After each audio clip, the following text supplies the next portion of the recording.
Day one from TV1 in New York with Diane Sawyer and Forrest Sawyer. Good evening. Forrest Sawyer is finishing his vacation tonight. After more than 100 days, 24 weeks, 58 witnesses, today the prosecution rested its case against O.J. Simpson. But did prosecutors prove their case beyond a reasonable doubt? And did they deliver the evidence they promised in their opening statements? ABC News legal affairs correspondent Cynthia McFadden and our ABC News legal consultants have been following the case every day since it began. We asked them to look back and evaluate this first phase of this most unusual trial.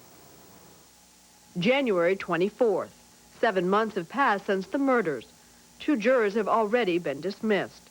22 remain as the spotlight of opening statements is shared by prosecutors Marsha Clark. Now, we will show you the other side of the smiling face you saw in the Hertz commercial. And Christopher Darden. The side you've never met before. Without an eyewitness or a murder weapon, the state would present its case in 3 parts. First, the motive. To explain why a man who seemed to have it all would commit such a crime as his children slept so close by. Second, opportunity. The prosecution timeline that O.J. Simpson had no alibi for the critical hour and 10 minutes. And third, identity of the killer. The blood, hair, fiber, hat, glove, and shoe print evidence, which they say point to only one person, O.J. Simpson. But that in itself was a problem, convincing the jury that they were looking not at the face of a football hero, but at that of a murderer. The one that Nicole Brown encountered during the last moment of her adult life. Phase 1, the motive. Prosecutor Chris Darden offers a single reason for the murder of Nicole Brown. He killed her out of jealousy. He killed her because he couldn't have her. And if he couldn't have her, he didn't want anybody else to have her. And he killed Ron Goldman for another reason. He killed Ron Goldman because he got in the way. Darden also promises evidence of domestic violence, stalking, and intimidation. And he promises dramatic witnesses like Nicole's mother and a man Nicole dated named Keith Zlomzowicz, expected to testify that Simpson spied on them many times. And Keith and Nicole made love on the couch. But they weren't alone. There was somebody watching. There was someone watching through the window. It was the defendant. But neither Zlomzowicz nor Juditha Brown were called before the jury. You solemnly swear that the testimony you may give in the January 31st. The jury has been sequestered for 21 days when the first witnesses finally take the stand. The police dispatcher who took the 911 call New Year's Day, 1989. Screaming woman, 361 Rockingham Avenue. And John Edwards, the police officer who took pictures of her. And she had a hand imprint on her throat. Yeah. And there was a second 911 call, October 1993. I'm fucking going nuts. But although Simpson had broken the door, this time he hadn't hit Nicole. And it's true, is it not, that she had sustained no physical injury that you could see? Is that correct? That's true. Under cross-examination, a defense theme emerges. Lead defense lawyer Johnny Cochran says Simpson only hit her once in their entire relationship. And he apologized. But Darden says the evidence in Nicole's safety deposit box proves otherwise. It appears to us that what Nicole Brown was doing was leaving a trail for us. He introduces what was in the box. Newspaper clippings from 1989, letters from Simpson, and more Polaroids. My name is Catherine Bowes. Carl Colby. Candace. Some of Nicole's friends testify. Cynthia Cheyenne introduces a letter Simpson sent Nicole threatening to report her to the IRS about her taxes. She was devastated. She was angry. She was upset. But it is a man who calls himself Simpson's friend who drops what the prosecutors hope will be a bombshell. Ron Shipp, a former LAPD officer, on what he says O.J. Simpson told him the night after the murders. He said, I've had some dreams of killing her. Defense attorney Carl Douglas pounces, accusing him of being a drunk, a liar. Have you in the past lied to police officers about a murder investigation? Never. Never before. But as Douglas pushes, Shipp pushes back. I would not have the blood of Nicole on Ron Shipp. The jury is riveted as Nicole's older sister, Denise Brown, testifies about her sister's relationship with Simpson. Picked her up, threw her against a wall. Picked her up, threw her out of the house. She ended up on her. Are you okay, Miss Brown? Yeah, it's just so hard. Out of the camera's view, Marcia Clark puts her arms around Denise. The jury watches. It is one of many Friday afternoon dramas prosecutors will let the jurors savor over the weekend. Your Honor, if it pleases the court, can we adjourn and continue this Monday morning? Did they prove motive, Yes, they did. Leslie? Well, to take someone who's an icon and make him into a mad dog killer, the jurors are going to want to know a reason. And the reason that they've given this rather weak domestic violence evidence, not that domestic violence is a good thing, but, you know, on the great scale of it, this is fairly mild behavior. I don't think they've proven motive. They dropped the babysitter. They dropped Keith Zlomzowicz. They've promised it. They don't deliver it. Does that hurt them? They did overpromise, and I think they thought they were going to get more on the domestic violence evidence. It did not materialize. It's always a good idea in opening statement to underplay just a little bit, because then when the evidence comes in and it's much stronger, the effect is more dramatic. Legally, the prosecutors don't have to prove motive. That's right. But it certainly helps when the jurors know why a crime was committed. So on balance, just looking at the motive portion of the case, you would say effective or not? Not. Bob? Could have been done more effectively. They did promise too much, but it's not going to cause the jurors to hang or to acquit because of the way they handled it. I have to agree with that. Phase 2, opportunity. The evidence will show that on the night of June the 12th, 1994, the defendant had an hour and 10 minutes of time in which his whereabouts are unaccounted for. February 7th, 1995, the 28th day of the jury sequestration. Marcia Clark begins testimony on who was where, when. But it is Brian Cato Kalin, that controversial house guest, who starts the clock ticking on the whereabouts of O.J. Simpson. And he said he was going to get hamburger. 9:35 p.m. Kalin and Simpson return from a trip to McDonald's. So you last saw the defendant standing by the Bentley at 9:35? Yes. Much of the testimony is about what witnesses didn't see. This neighbor didn't see Simpson's Bronco parked outside the gate, nor did Alan Park, the limousine driver who arrived to take Simpson to the airport. He buzzed the door, no response. 10:45 p.m.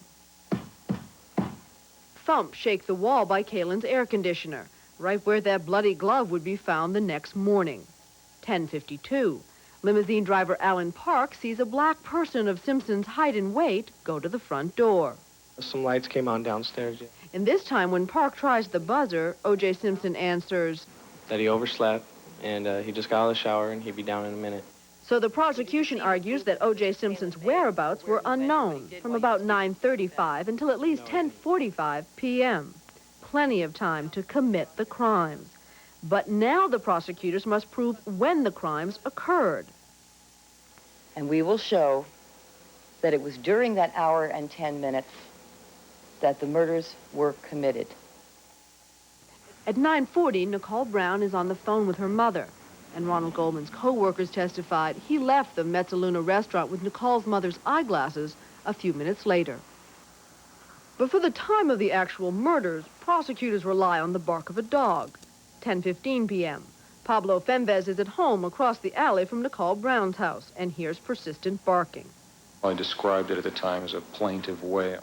In all, 7 witnesses talk about hearing or seeing a dog that night, including Stephen Schwab, who at 10:55 finds Nicole's Akita wandering. The first thing I saw was some blood on one of the back paws. In other words, prosecutors say the victims were still alive at about 9:40 and dead by 10:55, which leads to the trail of blood Clark promised to show the jurors, a trail of Simpson's blood, but a trail which the defense says was contaminated, corrupted, and planted. You can't tell the date that blood was placed there, can you? Clark intends to prove the evidence was not corrupted by calling the officers who had been at the scene. But the state's case is derailed for 6 days by the next-door neighbor's maid, Rosa Lopez, a key defense alibi witness threatening to leave the country. I don't want to be here any longer. Per Judge Ito, she testifies without the jury on videotape for later use. But unfortunately for the defense, Mrs. Lopez doesn't remember much. No me recuerdo, señor. I don't remember, sir. For now, it's back to Marcia Clark, who continues with those 7 cops. Risky, Rossi, Phillips, Lang, Spangler, Van Adder, and Furman, Detective Mark Furman, who'd become the linchpin of the defense conspiracy theory. Detective Furman, can you tell us how you feel about testifying today? Nervous? Reluctant? Can you tell us why? Throughout, since June 13th, it seems that I've seen a lot of the evidence ignored and a lot of personal issues come to the forefront. I think that's too bad. For much of the 13.5 hours of Furman's testimony, Clark addresses many of the character issues she fears will be posed by the defense. The testimony centers not around the finding of a bloody glove behind Simpson's house, but whether he planted it there because he is a racist and has a vendetta against Simpson. Do you use the word nigger in describing people? No, sir. Have you used that word in the past 10 years? Not that I recall, no. Are you therefore saying that you have not used that word in the past 10 years, Detective Furman? Yes, that's what I'm saying. The defense promises witnesses who are going to say that Mark Furman is a racist. Does it matter if they can prove it up or not? Oh, yes, it matters.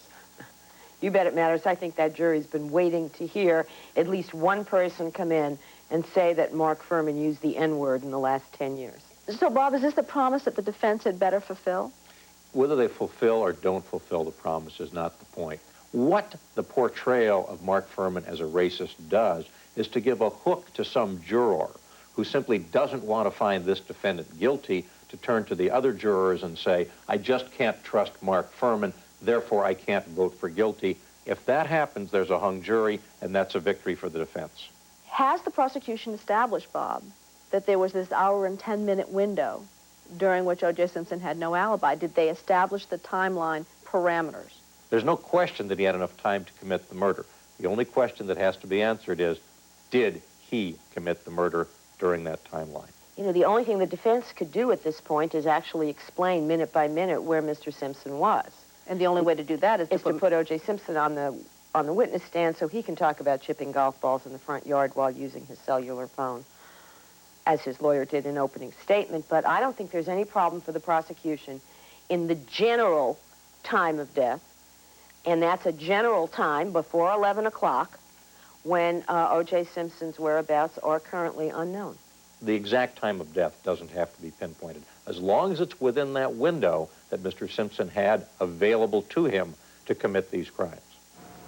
And when we come back, the bloody gloves, the other physical evidence, does the evidence lead directly to O.J. Simpson? Day one will continue in a moment. Cynthia McFadden looks at how the prosecution handled its third and toughest challenge, trying to prove the killer's identity. These are the blood drops at the Bundy location at 875 South Bundy. This blood drop that you see here, marked with the item number 112, matches the defendant. P21. Matches the defendant. P23. Matches the defendant. April 3rd, day 83 of sequestration. By now, 5 jurors have been dismissed. Criminalist Dennis Fung is called because he is responsible for the knit cap and blood collected at the crime scene and the glove found behind Simpson's house. Can you hold that up for us so we can see? But Fung stumbles through much of his testimony, again driven by defense themes. When you use the term contaminated, what does that term mean? Contamination, in the broadest sense, can be bringing something into an environment that is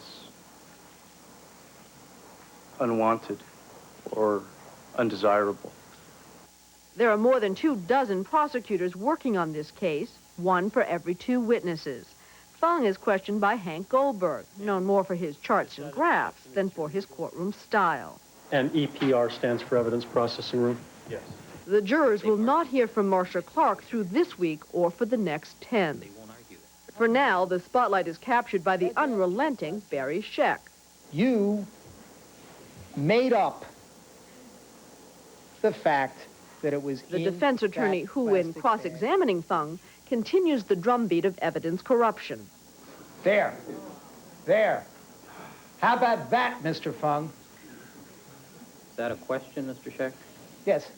At the end of 9 long days, and after being savaged by the defense, Dennis Fung leaves the stand. But strangely, he shakes hands with O.J. Simpson and his lawyers. Among the lawyers, however, relations haven't always been so cordial. He's impeached by his own witness. I ask that you put a stop to it. You know, that kind of personal attack is very improper and inappropriate. Their whole case is based upon hopes and dreams, and they're evaporating. Nobody calls us the dream team, Mr. Cochran. April 21st, the 101st day of sequestration, and nerves are frayed.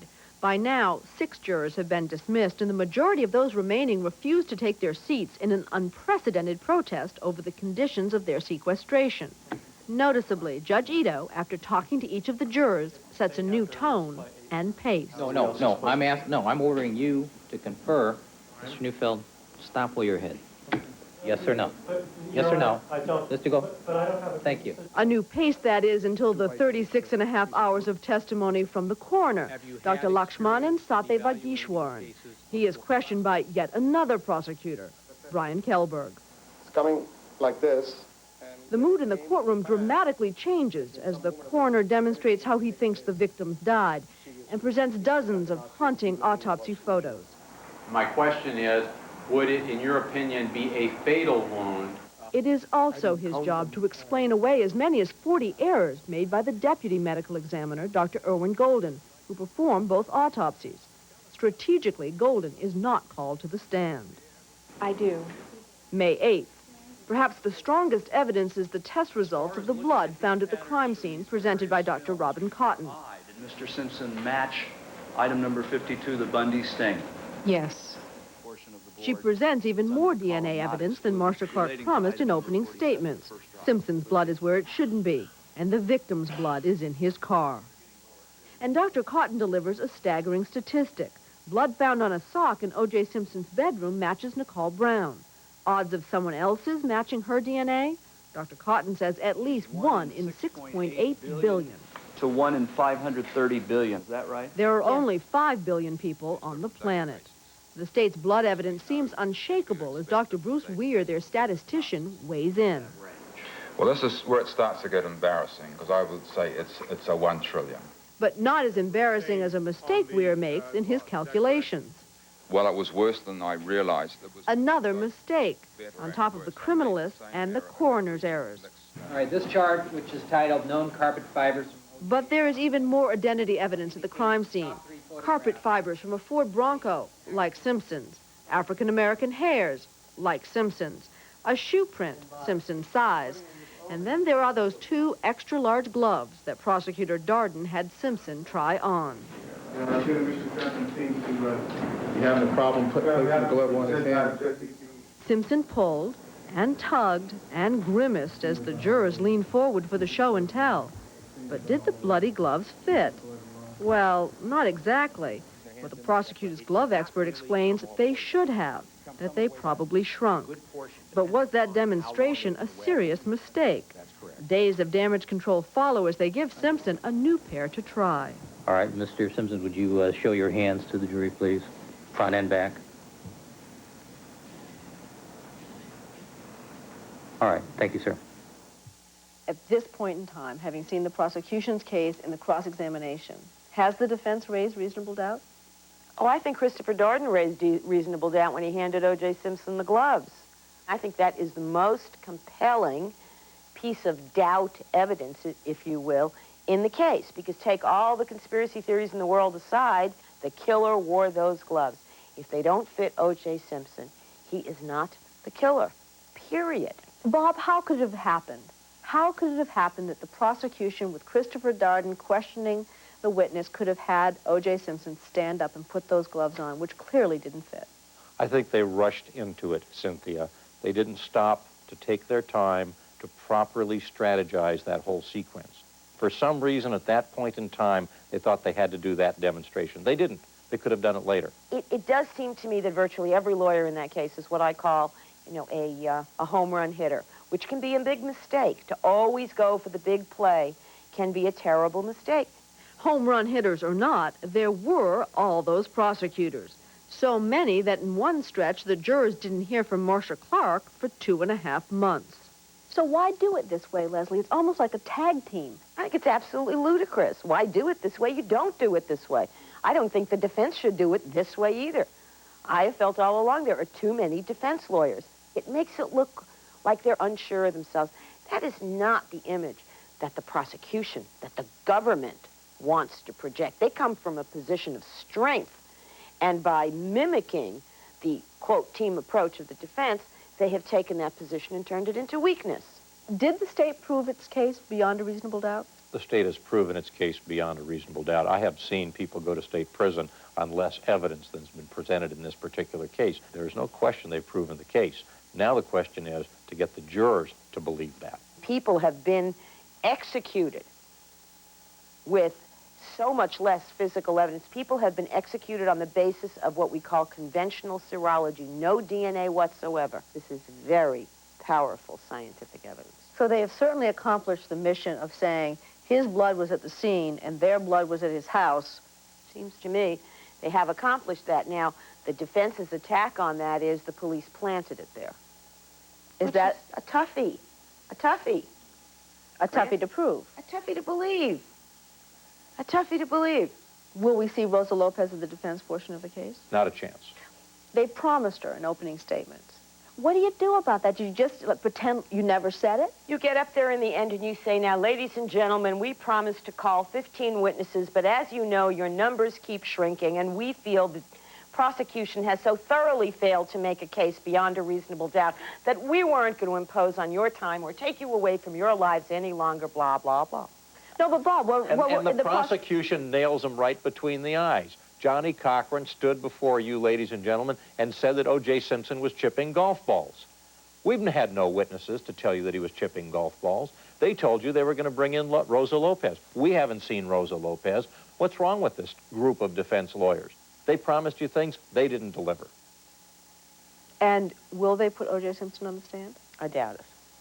My guess is they will not. He opens himself up to a tremendous amount of cross-examination. There's a terrific danger in the cross-examination that he could A, blow up on the witness stand, or B, it would lead to other rebuttal evidence put on by the prosecution, which the defense does not want to see in this case. On the other hand, if the prosecution was willing to say who would be cross-examining him, you never know. Maybe they would do it. And some final thoughts now from Cynthia McFadden, ABC News legal affairs correspondent in Los Angeles. Cynthia, we expect some sort of flourish when the prosecution rests. What did you see in the courtroom? Was there a sense that the chapter had closed? Well, Diane, Prosecutor Marcia Clark said at the end of the day today to the journalists assembled, you all expected a home run of some sort, and she said, this isn't a play, this isn't a Broadway show, this is the way it's done, and in fact, having covered a lot of trials, I can tell you this was more typical than not. There was no sense of finality, but we need to remember we can hear from the prosecutors again. After the defense case, they have a rebuttal case if they choose to put on more witnesses, and of course, there's the closing statement. Any change in O.J. Simpson today? O.J. Simpson, I think, looked very relieved and happy. In fact, he was broadly grinning. I think O.J. Simpson feels, if I may use a sports metaphor, that his team now has the ball and that his quarterback, Johnny Cochran, is in charge. I think the only person who may make the decision for O.J. Simpson to take the stand is O.J. Simpson himself. He looked very upbeat today. So that still might happen, that he could talk his lawyers into letting him take the stand. I think most legal observers would say he doesn't need to take the stand and perhaps he shouldn't take the stand. The prosecution, of course, hopes that he will. I can tell you this, Ethel Bailey and Johnny Cochran have both said to me on occasion that it's not sufficient in Mr. Simpson's mind, nor in theirs, for him to simply get a hung jury. They want to see him acquitted, and they want to see the public not just believe that he's not guilty, but rather innocent. And that can probably only happen if he takes the witness stand. So quickly, what does the defense do first, and how long is their case going to take? Well, defense sources tell us, Diane, that they'll probably take 4 to 6 weeks. I must say that I think the way things have gone in this case, that's probably a little optimistic, probably closer to 2 months. But they will probably put family witnesses on the stand first. That is either Mr. Simpson's mother or his daughter, Arnell. We also know that they are not going to be putting on a large number of witnesses that we had anticipated, that Johnny Cochran had promised in his opening, including, it looks like, Rosa Lopez and an expert on battered women. Our thanks to Cynthia McFadden and the entire West Coast team for your analysis. Thanks to you. We'll be right back.